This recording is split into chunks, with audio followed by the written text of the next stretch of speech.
प्रिय बच्चों, महान व्यक्तित्व की पृष्ठ संख्या 119 खोलिए और ऊपर देखिए। मेरे साथ शुद्ध उच्चारण करते हुए शब्दों और वाक्यों को बोलने का प्रयास कीजिए। राजेंद्र लाहिड़ी को 17 दिसंबर सन 1927 को गोंडा जेल में फांसी दी गई। 14 सितंबर को उनके द्वारा लिखे गए पत्र का अंश देश की बलिवेदी को हमारे रक्त की आवश्यकता है। मृत्यु क्या है?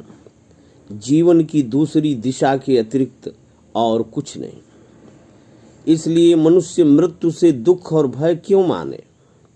यह उतनी ही स्वाभाविक अवस्था है जितना प्रातःकालीन सूर्य का उदय होना।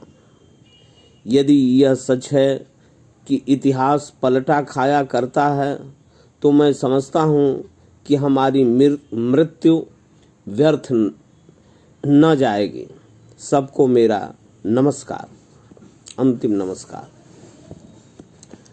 क्रांतिकारी रोशन सिंह को फांसी होने का अंदेशा किसी को नहीं था, परंतु फांसी की सजा सुनकर भी उन्होंने जिस धैर्य, साहस और शौर्य का प्रदर्शन किया, उसे देखकर सभी दंग रह गए। ठाकुर रोशन सिंह शाहजहांपुर जिले के नवादा नामक ग्राम के रहने वाले थे। बचपन से ही वे दौड़ धूप करने में बहुत आगे थे। असहयोग आंदोलन के आरंभ से ही उन्होंने इसमें कार्य करना शुरू कर दिया और शाहजहांपुर एवं बरेली जिले के गांवों में घूम घूम कर इस आंदोलन का प्रचार करने लगे। ठाकुर रोशन सिंह अंग्रेजी का मामूली ज्ञान रखते थे, किंतु हिंदी तथा उर्दू अच्छी तरह जानते थे। जेल से फांसी के तख्ते तक बराबर उनका आचरण एक निर्भीक पुरुष की भांति था। फांसी के 6 दिन पहले उन्होंने अपने मित्र को पत्र में लिखा, मेरी मौत किसी प्रकार अफसोस करने लायक नहीं है। मेरा पूरा विश्वास है कि दुनिया की कष्ट भरी यात्रा को समाप्त करके मैं अब आराम की जिंदगी के लिए जा रहा हूँ। हमारे शास्त्रों में लिखा है, जो आदमी धर्म युद्ध में प्राण देता है, उसकी वही गति होती है जो जंगल में रहकर तपस्या करने वालों की। जिंदगी जिंदा दिली को जान ए रोशन, वरना कितने मरे और पैदा होते जाते हैं। आखिरी नमस्ते, आपका रोशन। फांसी के दिन रोशन सिंह पहले ही तैयार बैठे थे। जैसे ही प्रयागराज डिस्ट्रिक्ट जेल के जेलर का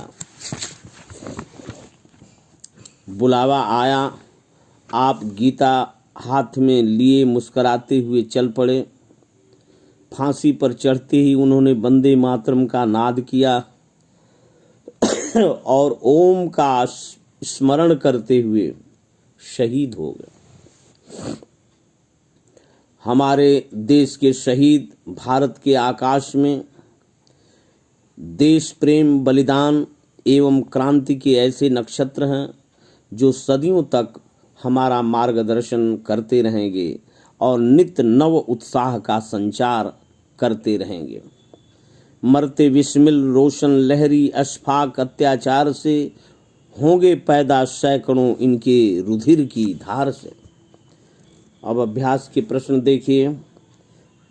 प्रथम प्रश्न, निम्नलिखित प्रश्नों के उत्तर लिखिए। काकोरी कांड का उद्देश्य क्या था?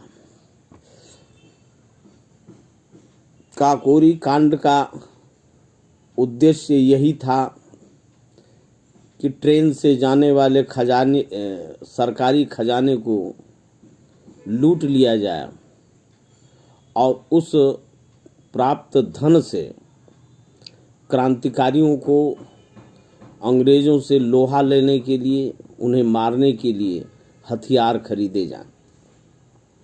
फांसी की सजा किन क्रांतिकारियों को दी गई? फांसी की सजा राम प्रसाद बिस्मिल, सरदार रोशन सिंह, अशफाक उल्ला खां और राजेंद्र लाहिड़ी को दी गई। राम प्रसाद बिस्मिल मां को देखकर क्यों रोए? राम प्रसाद बिस्मिल मां को देखकर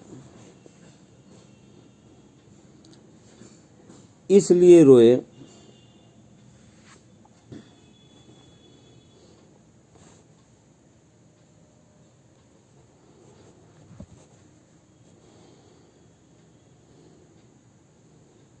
कि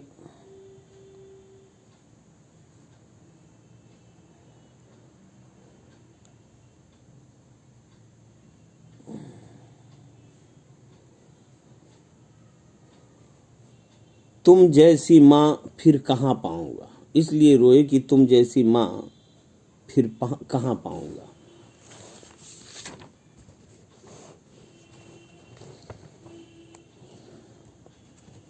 सही मिलान कीजिए।